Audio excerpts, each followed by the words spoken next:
Hello, everyone. This is Tom Fox. I'd like to welcome you to Compliance Into the Weeds, a podcast where, with Matt Kelly, the coolest guy in compliance, founder and editor of Radical Compliance, we take a deep dive into the weeds of a compliance or compliance-related topic. Before I get to this week's topic, as you know, the Compliance Podcast Network is always on the lookout for new podcasts. Have you ever wanted to start a podcast but didn't know how? Well, if you've thought about it, please take a listen to this week's sponsor, One Stone Creative. If you are enjoying this show, you might enjoy hosting your own. As an expert in your field, you have skills, knowledge, and insight that can help you expand your practice, meet new people, and create amazing content to share with the world. In as little as 2 hours a week, you can dramatically change how you promote, fill, and position your business. And One Stone Creative can show you how. Learn more at onestonecreative.net. In this episode, Matt Kelly and I take a deep dive into the recent Facebook settlement with the Federal Trade Commission and the Securities and Exchange Commission. We also take a look at the Department of Justice, which has opened up an antitrust investigation into Facebook. We take a deep dive into the issues around the SEC settlement as well as those with the FTC settlement. Matt and I have a bit of a disagreement on which way it should go.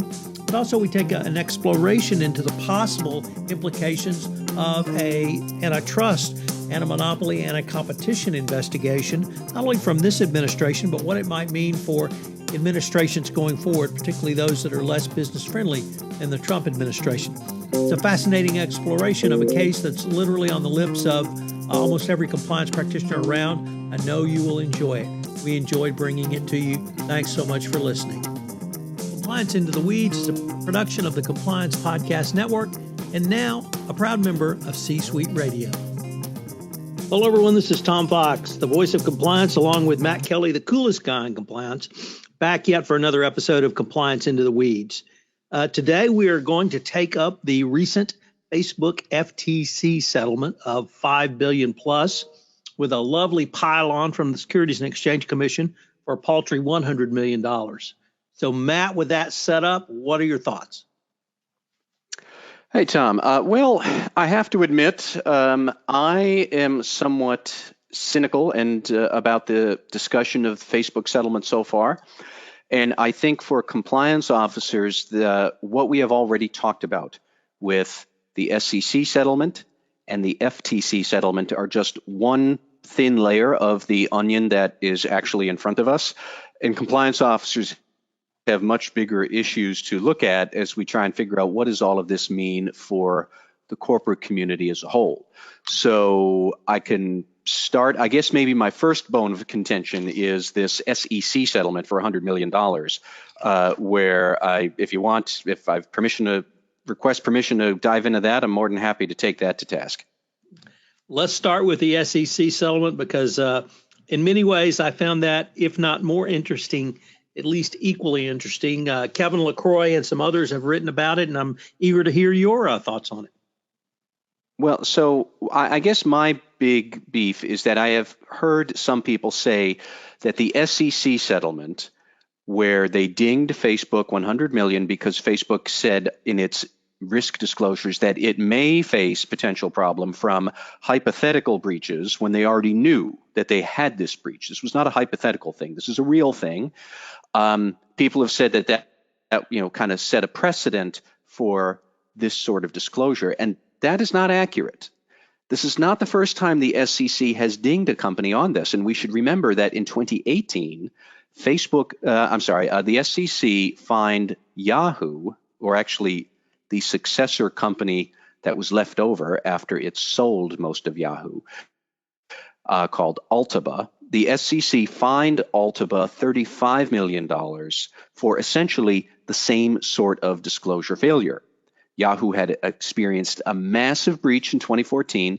They knew right away this was a big deal. This was a material event. We're trying to sell the company. This is going to affect the price. This is a mess. And they knew it within days of the breach.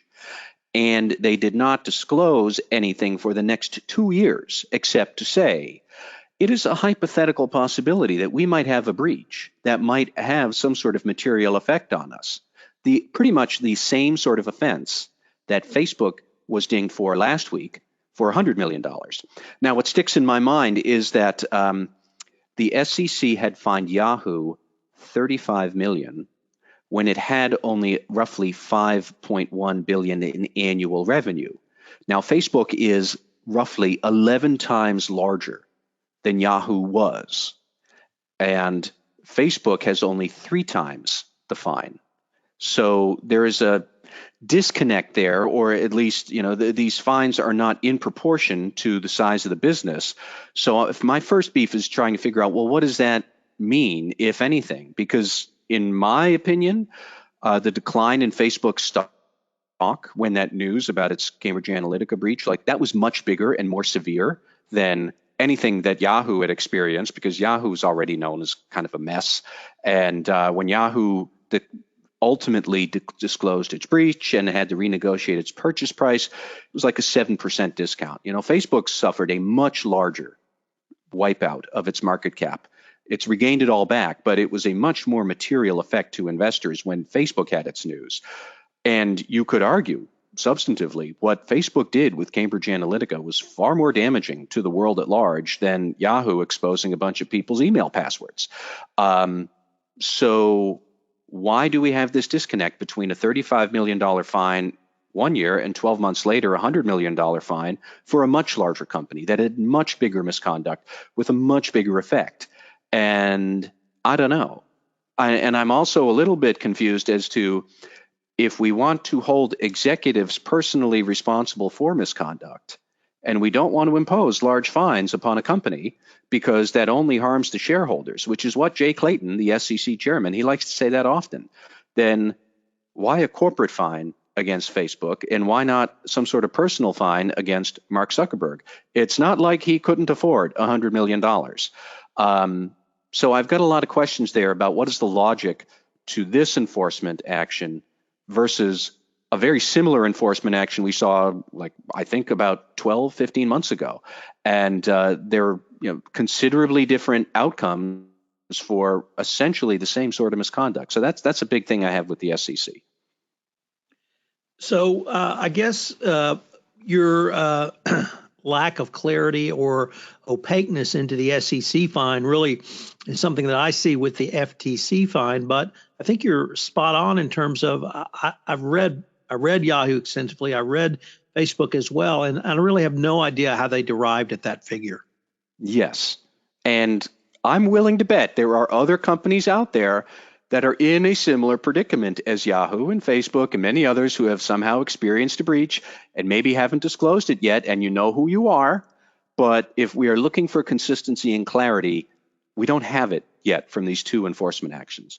That is my first bone of contention. Now, I have a bigger bone of contention with the FTC settlement, if you want to dive into that. You bet. So I thought all this did was punish Facebook for its prior misdeeds and make Facebook promise to be more careful in the future. But the FTC settlement did not actually change anything that Facebook is allowed to do. And I loved one tweet from a guy named Alex Stamos, who is Facebook's former head of IT security, who resigned over this Cambridge Analytica Russia collusion Facebook data mess. He wanted much more disclosure, and Facebook's lawyers said no, and so he left. Now, he put out a tweet on the day of that FTC settlement that said, and this is a quote, Facebook paid the FTC $5 billion for a letter that says, you never again have to create mechanisms that could facilitate competition. And he's right. And a $5 billion fine, if that's what you get in return, is pretty much a bargain for a company the size of Facebook. And I get everybody who is saying that, okay, yes, but this settlement makes the price of privacy compliance go up. And I saw that several times. The price of privacy compliance just went up. While that is true, if your ability to make even larger gobs of money remains unchecked, which is exactly what this FTC settlement allows Facebook to do, then who cares? Because if the price of privacy compliance is going up, but your ability to pay it off is going up even faster, I don't know that that's really much of a deterrent for future misconduct. It's more like it's just the cost of business going up, and that is very, similar to the cynical complaint people say about FCPA compliance. And now the FTC has reestablished that precedent for privacy compliance.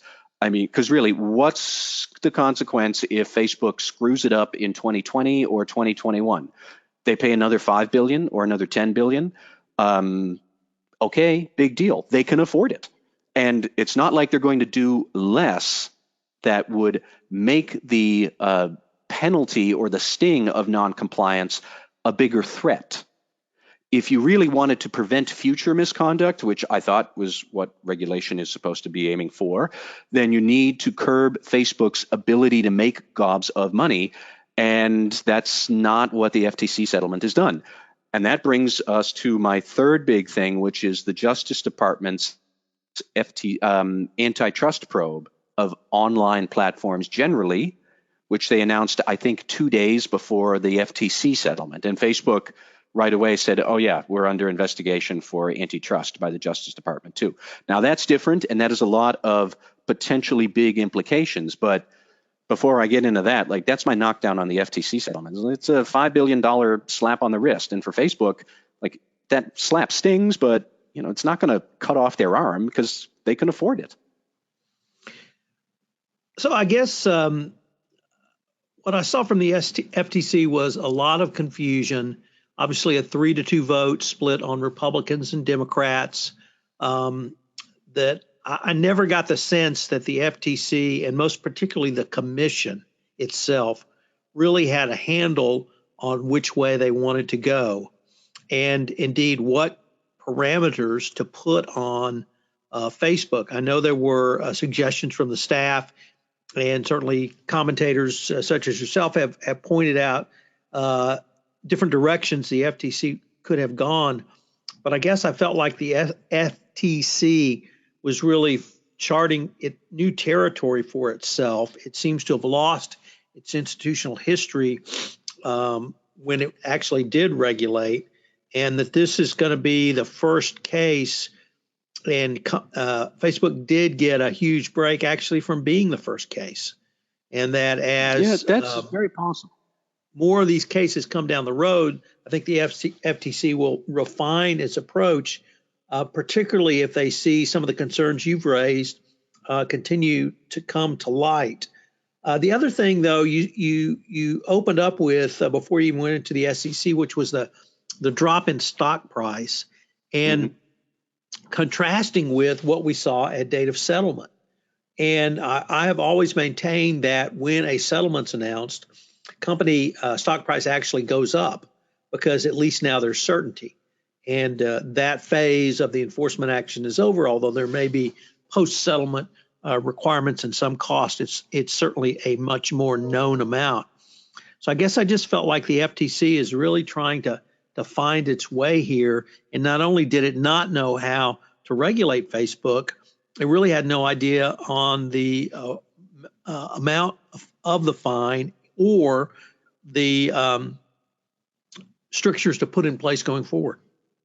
I have mixed emotions about the actual strictures because I don't think that any of those strictures are bad ideas. Independent privacy committee on the board and a senior executive who is the chief privacy officer, although I have seen reports that already an early candidate for the internal chief privacy officer job at Facebook is going to be a marketing executive. I wonder about that rather than, say, a privacy lawyer. But all of these efforts to extend the sort of due diligence companies already apply on third parties for anti-corruption. You want to take a lot of those mechanisms now and apply them for privacy. That's a good idea. And I do take the point that the FTC, I don't want to punch them up too much because we are in uncharted territory and we don't know exactly what we should be doing with these companies. But the fact remains that they really only did was slap Facebook around for past misconduct and didn't curb its ability to make gobs of money in the future, which could just pay off any future misconduct. I don't think Mark Zuckerberg is going to go around eager to violate privacy laws in 2020 or any time in the future, but it's probably going to happen at some point. And if it does, like, big deal, because Facebook makes that much money. What I am very interested in is this broader Justice Department antitrust review of online social media platforms, as they say, or online platforms, because Amazon is definitely going to be under the microscope, and they're not social media per se, but they're huge. And so is Google, so is Facebook. I would suspect Apple, Twitter, and some other online kingpins, they're all going to get swept up in this review. My question is more, a review for what? And it's very difficult to make the argument that there is harm to consumers in terms of financial burdens or higher costs by any of these quasi-monopolies, because there is no cost. Facebook is free, Twitter is free, Google is free.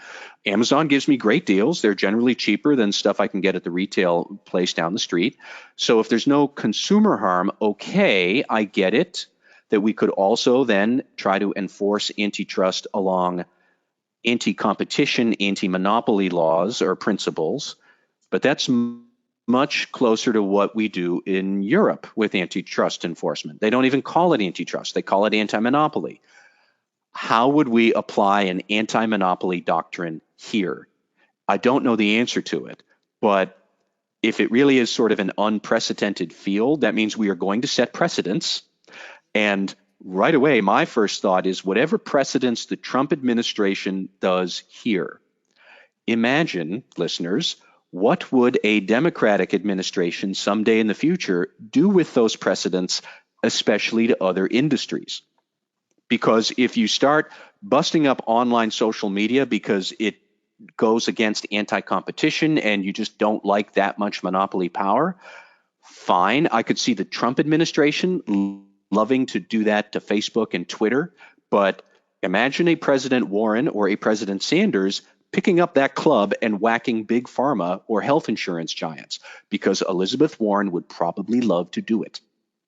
And that's where I start to think, okay, well, the road we're going down is going to have bigger potential consequences for other types of industries. And I don't know where that's going to go, but you can't ignore the fact that a different administration in 18 months could have a very different set of priorities and use what we're doing here now in very different ways that we haven't really thought through. And I would bet the bottom dollar Donald Trump hasn't thought that through. I'm sure he'd love to stick it to Twitter. I'm sure he wants this antitrust investigation to result maybe in these online platforms propping up conservative voices, because that is one of his pet peeves.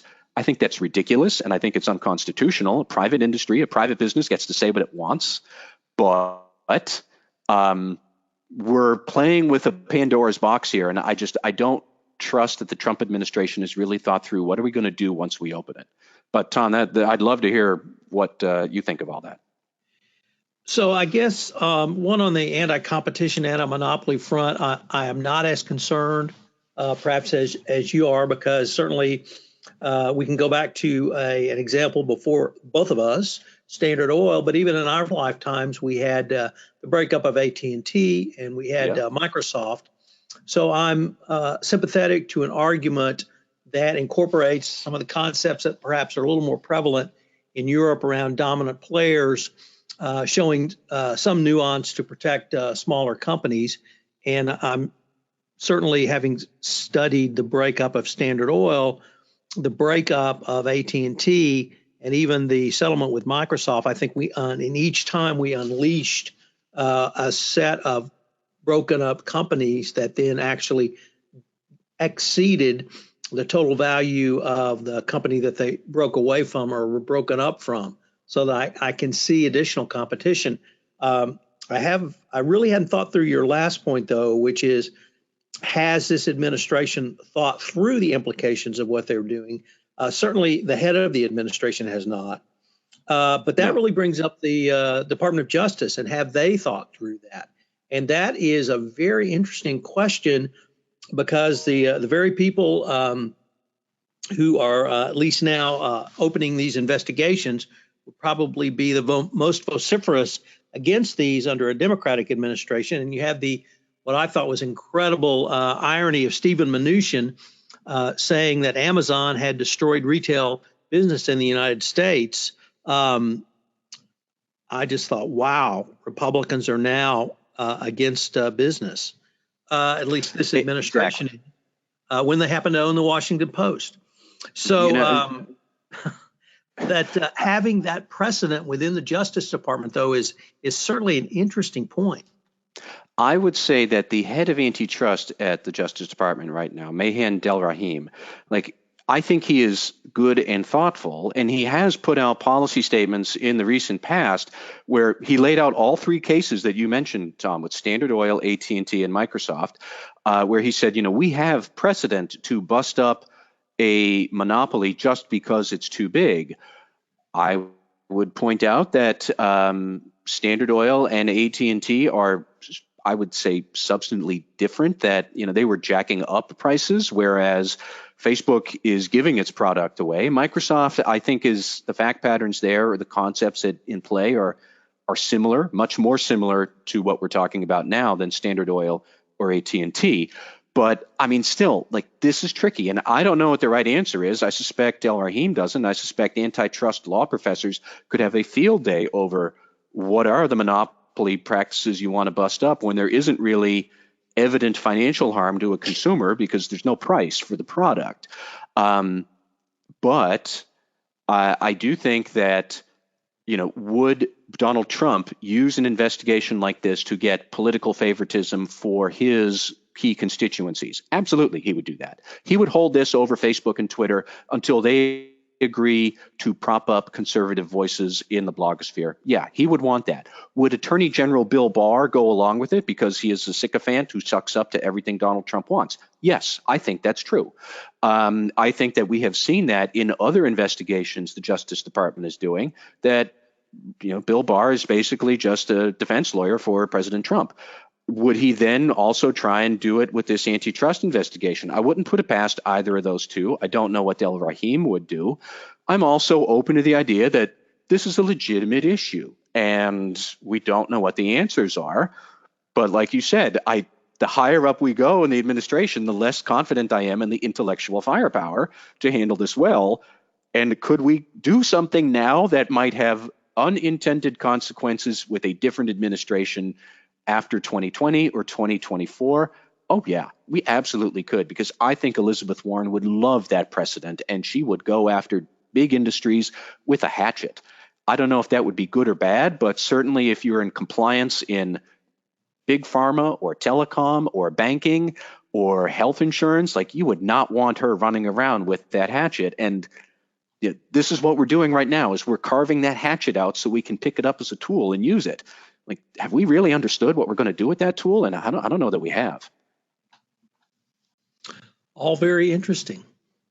So this is one we're definitely going to follow along, Matt, because I think we're going to be able to really geek out on this one, really in all three areas. I think now that I listened to your discussion of the SEC settlement, we may be in more tangible ground there because of at least the one precedent we both can point to and study, even if we think the lessons drawn from it are perhaps not as robust as the SEC could have used them in terms of the amount of the Facebook fine based upon the Yahoo fine. I'm going to be very interested to see what the FTC does going forward, particularly in the few conditions they've laid upon Facebook in terms of the compliance conditions, the board of directors actually having a much more robust oversight role around privacy. And of course, the one thing everyone's talking about, which is the Zuckerberg certification. And then the Department of Justice and the antitrust probe, I think, is going to be a fascinating exercise for all of us. Yeah, indeed. All right, Matt, till next time. Thank you, Tom. Hello, everyone. This is Tom Fox again. I'd like to thank you for listening to this episode of Compliance Into the Weeds. If you have any questions, you can email Matt at mkelly@radicalcompliance.com. You can email me at tfox@tfoxlaw.com. Matt Kelly has written about the Facebook settlement and some of his concerns, and we'll link to it in the show notes. I hope you'll join us again next week, where Matt and I take another deep dive into the weeds of a compliance-related topic. Compliance Into the Weeds, the production of the Compliance Podcast Network, and a proud member of C-Suite Radio.